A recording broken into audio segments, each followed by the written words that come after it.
I'm going to unplug this for a second, and then we're going to hear a bit of the history of things here at Village. One of the things that we observed has been verified by my friend Tom Rohlffs, who's quite an historian for Village. He has noticed that so much of what happened way back there in Crete was very close to what was happening in Village in its beginning. So Tom Rohlffs, glad you're with us. Why don't you tell us a little bit about this? Okay, Tom, thank you. Come on, I can't reach my computer. I need my computer. Excuse for the setup here, just take a second. Got my brains here. Okay, yes, the correlation between the church here in the 20th century and the church back in the first century is very close. And before I do begin, I will leave my email address at the end of this presentation. If anyone wants me to present the entire history of the church and surrounding area, please contact me. I'll cover all the bulleted areas, which I cannot do today. I also have a few books still available on the history of the church. If anybody wants one, you can let me know. My mother was one of the original 17 charter members of the church, and she kept everything. She was a secretary and the historian. So these photos and documents I got for this book come from her. And I interviewed almost 50 people to get the information for this book. And we had 12 people I interviewed that were actually here in 1949, and only 4 are left at this time. So I was very pleased to be able to get that information from them. Here's the original church as it sat in 1951. And this is an unusual church setting as a planted church because this is the only church I've ever heard where it was built with no congregation.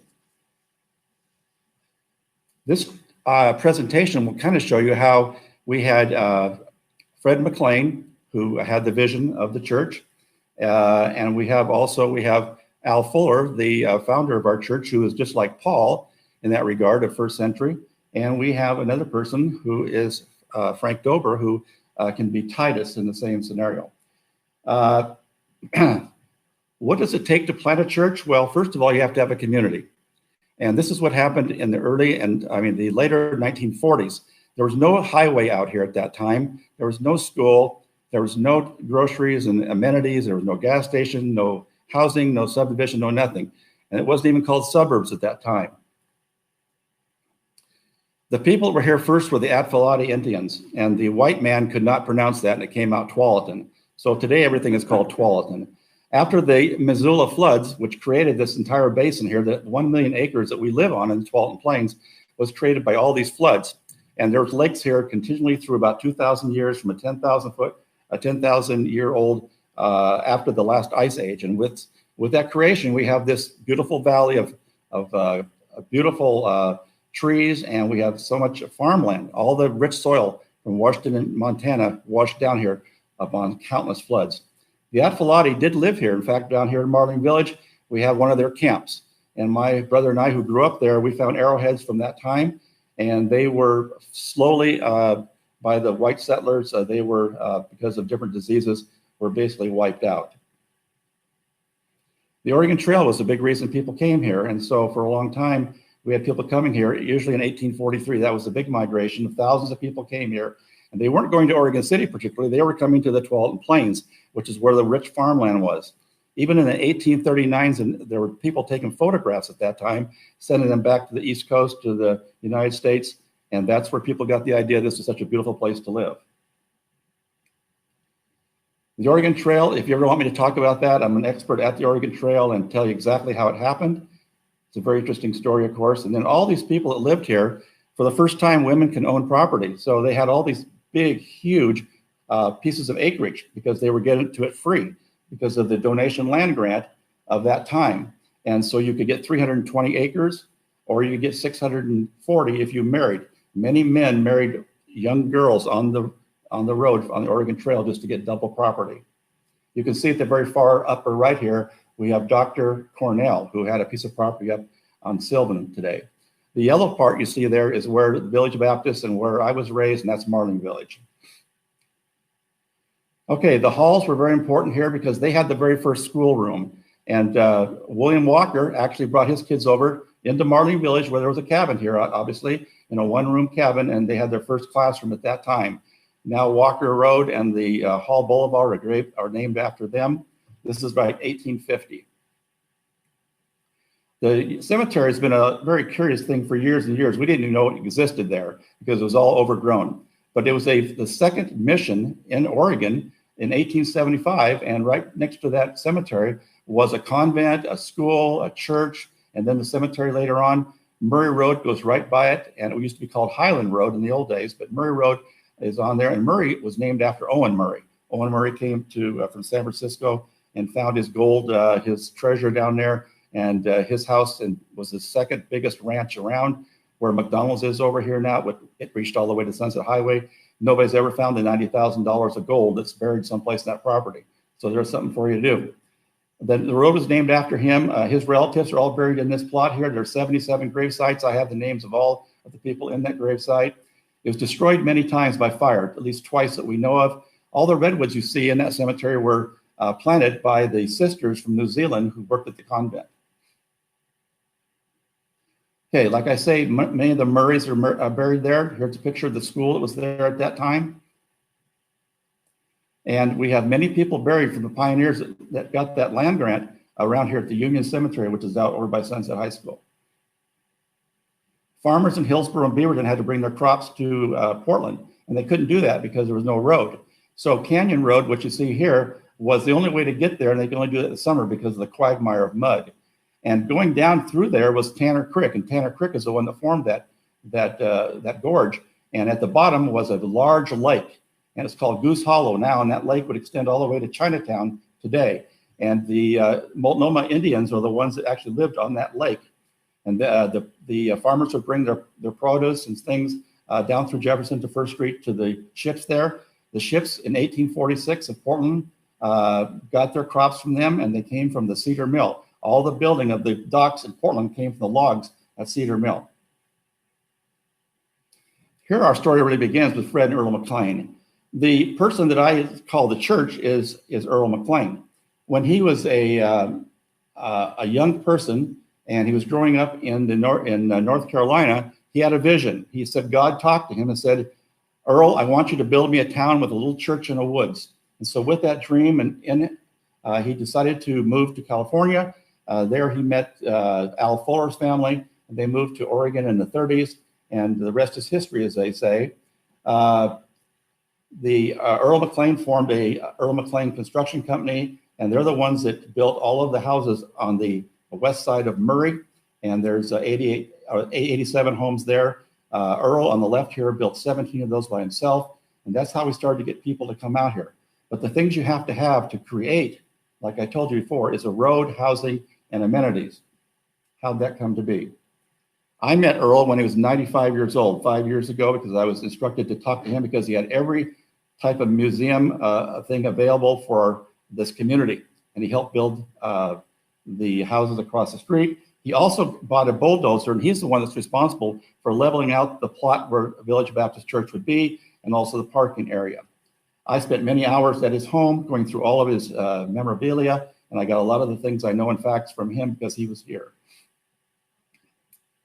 Okay, I want to show you real quickly here, if I can get my mouse, Tom, right there real quick.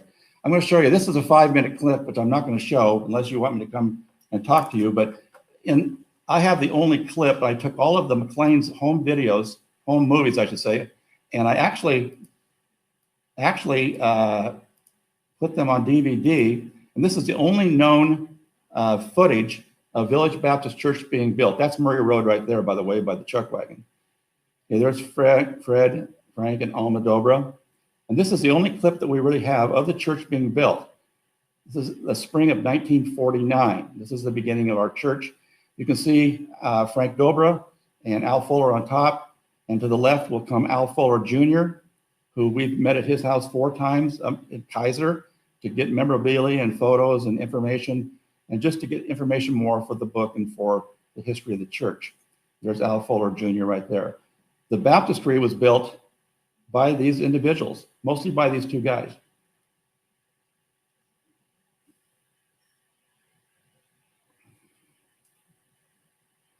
Okay, I told you about we need a highway. Well, the Sunset Highway came in 1947, and on that clip I just showed you, it shows the opening of the Sunset Highway. And it was called Sunset Highway from the 41st Infantry. This sign is down by where Saddle Mountain entrance is, if you ever want to see it down there. So we have a highway. Now we have a school, Sunset Valley Grade School, which all of us in Marlin Village attended for 8 years. And that was the second part. You can see Murray there is just something but a dirt road. Now, these houses across the street that the McLains built were uptown houses. They were 3-bedroom, and they had a fireplace, and they had an attic insulation, and they had oil, and they had a connecting garage. It was a very interesting house at that time. It was between $10,000 and $12,000, whereas in Marlene Village, the houses were $8,500 with none of the amenities that I just told you. Here's a chuck wagon, which was the hub of the community. When they built this restaurant, they needed a restaurant to bring people from Portland. This was part of that whole story I just told you about. And there was a grocery store, a barber shop, a beauty salon, a dentist's office, restaurant, doctor's office. Mainly the groceries and the restaurant were bringing people from Portland because they wanted to live in the town and we want people out here. So they built all these things. On the far left, you see the chuck wagon, Murray Road, and the gas station that he built.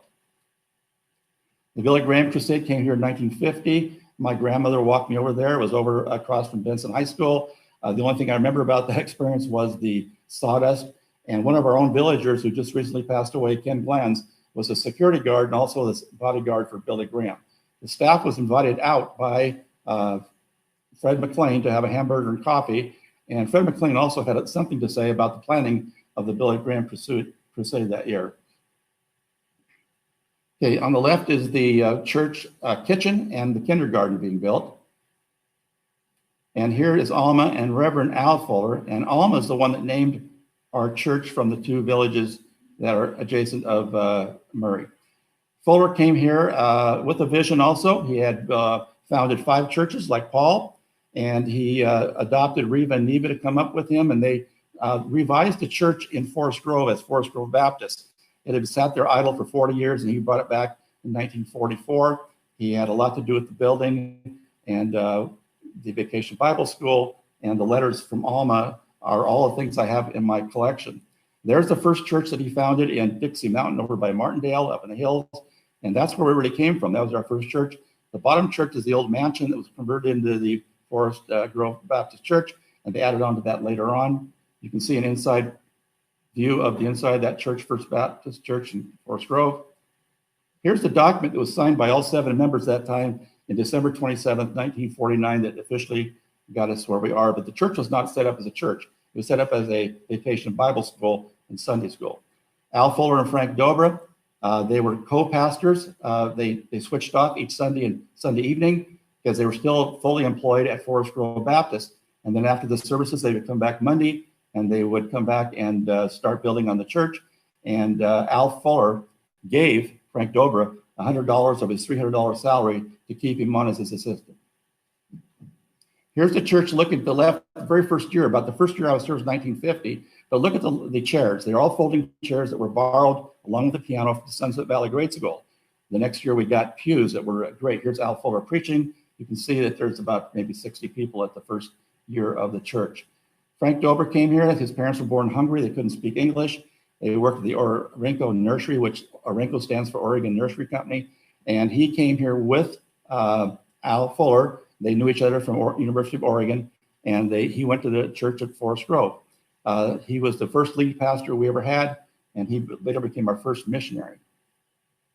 This is an overview. The Bernards Airport used to be over here by Cedar Hills Crossing. We used to play there as kids. And Charlie Bernards would have a whole row of World War I planes. And he took these World War I planes. They took photographs of the area. This is one of them. You can see everything in 1952 and 53. Everything's in place now for the church. These are the pews that were bought from Ohio for $700. We thought we were living great then. And then they were called away after 2 years plus to the mission field in West Pakistan. And he served there for many, many years. And they went to Africa and served many years there and built a hospital. They served 5 total terms. They were our first missionaries. Now here's the 3 people that meant the most to the church. They did everything from custodial, secretary to teaching, Neva, Reva, and Bonnie. Okay, here's the baptism, which sometimes the baptismal was cold because the furnace didn't work on occasion, and that's where I was baptized also. This is my parents. We came from North Portland, and we heard about this great land out there, and they decided to move out here to the suburb in 1950. This is the developer of Marling Village, kind of a crusty guy. He had 30 banks, 20 apartments. He came from Russia. He was kind of a conniver, if you know what I mean. He built 3-style houses of 2-bedroom and 3 bedrooms, which still exist down to Marling Village. His granddaughter was named Marlene Schnitzer, and that's how we got Marling Village. All the streets in the area were named after his kids. This is our house. About the second year we lived there, we still didn't have a lawn. And I came May 7th, 1950. My mom took me up here to Sunday school. You can see I kept in the lines. I was a good colorer, and we had a lot of fun at Sunday school in those days, and kids from all around came. This is the second, I went to 2 years of kindergarten. This is the second year. I'm in the top middle with my favorite t-shirt, and we had great teachers for Sunday school and for kindergarten, which attracted many of the students. Here's another view of the church of that first 1951. December 14th was the dedication. In the left-hand corner is the kitchen and the kindergarten, and in the right corner is where Bob Walker's office was. The sliding doors were the classrooms. Here's a view from the other side. If you look real close at the board up there, you can see that the offering the last Sunday was $12.07. Still a problem. Bonnie was my second mother and actually raised me in the 50s, and I owe a lot to her. I interviewed her here. This is photographs I took of her in Vancouver when I interviewed her and her husband, Carl. Now, the Ludemans came in 652, and he was a real Bible thumper. He was the kind of guy that he didn't have a right hand because he lost that in a farming accident. And so he'd squeeze that Bible till it started to, and us kids were scared of him. We wouldn't shake his hand, of course, but he called his fake hand Johnny. And he brought many things to the church at that time in the 50s. The first choir of 6 people. He was a soloist, a great singer. The Sunday school got so big, they built a 40-foot tent out here in the parking lot. He started the junior high. He bought the 4 acres from the Schindlers next door. Chris Schindler was the bus driver and the custodian at Sunset Valley Grade School. So the acreage we got, we think, was bought from the Schindlers in the very beginning. He had many Sunday school contests, and there was some controversy, though. In the 50s, we had our first controversy. Many people got together and banded together in small groups. So I remember some of this. I remember the arguing and so forth, and we had meetings in people's homes. It was not a good time for the church. I think it was mainly over the arguing of, was it okay to play cards, dance, and smoke? I think it all cleared up, and I'm sure the elders took care of that. Here's Neva and Reva after service with Cal Ludeman. Okay, everything happened in the church and at Sunset Valley Grade School. Everything you can imagine took place, all the activities. Here's Reva with her truck that attracted many kids. You can't believe how big the Sunday school was, close to 200 kids. Here's another view of the church on the left, Marling Village and McLain Village as they all appeared done. You can see the sewer in the middle. You can see Sunset Highway by Marling Village. You can see Sunset Valley Grade School. It's all in place now for people to come to this new little church on the hill. This is the first staff that was there. These are all my mother's documents and photographs that she saved, thankfully. That's my mother second from the right. Bonnie's in the middle. And Boyd Sprague was the first superintendent. We later found out that he was related to our family. I put a couple of pictures in here. This is me on the right with the tie. My mom never let me go to church without a tie. But I want to show this picture in the back. You can see the cars parked in the cemetery, not knowing that it was actually a cemetery at that time. Here's a picture I have of Ruth Imlaw, who was the mother of Penny Douglas, who in our Kononia class. I show this picture because Bob Walker is the back row, second from the right. My brother is fourth from the right. There were some big classes, and they combined them because some of them were too small. Don King, who's still in the Kononia class, is on the far left. Many things took place. All the Christmas things took place here at the church. It had everything. Vacation Bible School was a big attraction. This is the parade that we used to have every July. We'd parade throughout all the streets of McLain Village and Marling Village. Everybody would decorate their bikes, their wagons, their cars, their horses, everything. Okay, here's the church in just about the time that the street was paved. Here's the North Church that was built during Cal Ludeman's term, and it was built entirely by church volunteers, except for the wiring. Ivan helped on the roof, passing out nails, and Gil Fredrickson even let me pound a few of those in. And then this couple came, and boy, there was energy just abounded with these two guys, and they were unbelievable in getting kids to come to church. And it was just a dynamic couple. And he brought a lot of things. He bought the men's prayer breakfast. Construction on the new sanctuary began in '66. They bought the sewer down below, the property down below. And we had a big youth group here. He was really in on the kids. We met in the basement of his home down here on Murray before Murray went through. Here's the inauguration. This is where Senator Hatfield gave the dedication speech. Here's the church being built. And of course, here's the final. And here's Pastor Bob before a complete service. And we had 3 services at that time. And here's the choir, which a couple of people in that picture are still here.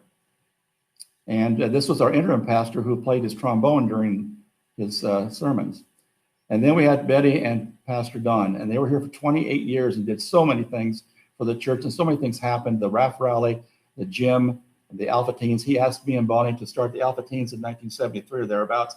I was also the basketball coach at Hillsborough High School, so he asked me to get the church into a basketball league, which we did. He had a Saturday night service, and he started with the Koreans here and had that real great group called Faith Promise for Ministries. And here's, he had a real unique way of making his messages come alive with the Charlie Brown cartoons. It was really interesting to listen to those. Here's the church camp was starting every year. We have a church camp. People take advantage of that. The RAF rally brought many, many kids to the Lord during these rallies. This is the burning of the mortgage at that time. And here we've had 12 choir leaders, and you probably recognize some of those names. Paul came here, Pastor Paul, and served 2 years. Then Pastor John came here and served 2 interim years. Then he served from 2002 to 17. He started the South Village, Clem2, the study tours. The Catholic cemetery over here was bought for $10,000. He bought some of the houses here in Village to expand our church. The new construction of the sanctuary in 2009. Here's his first staff right there. You may recognize some of those people too. Here are some people. The Crawfords and Grays were very instrumental in our world missions, and John Jordan was in charge of that since 1992. He's had many teams go over abroad, and it's been a big part of our outreach, just like Paul and Titus. Here's our India. Bonnie and I got to go on that, and you can see that the women were sent over there wore the custom saris. So we went to Jerusalem. This is part of the study tours that he had. We have the Sea of Galilee, and here I am videotaping a baptism in the Sea of Galilee by Pastor John the Baptist. We went to Italy, Jordan, Greece, all over. We went to Macedonia. Here's some old timers here. Chuck Hole is still an usher. Virginia's still in the choir, and Bud's still very active here. Some of the people we've had that have been here a long time is our organist, and we had Dean Christensen here for 30 years, and the Bob and Memory Walker just retired. And in closing, and so the vision that Fred McLain had dreamed so long ago in the rolling hills of North Carolina has come full circle. Everyone agrees that God hath led them to this end, and great things he has done. And with that, I will give it back to Tom. And here's my email if you want to get a hold of me.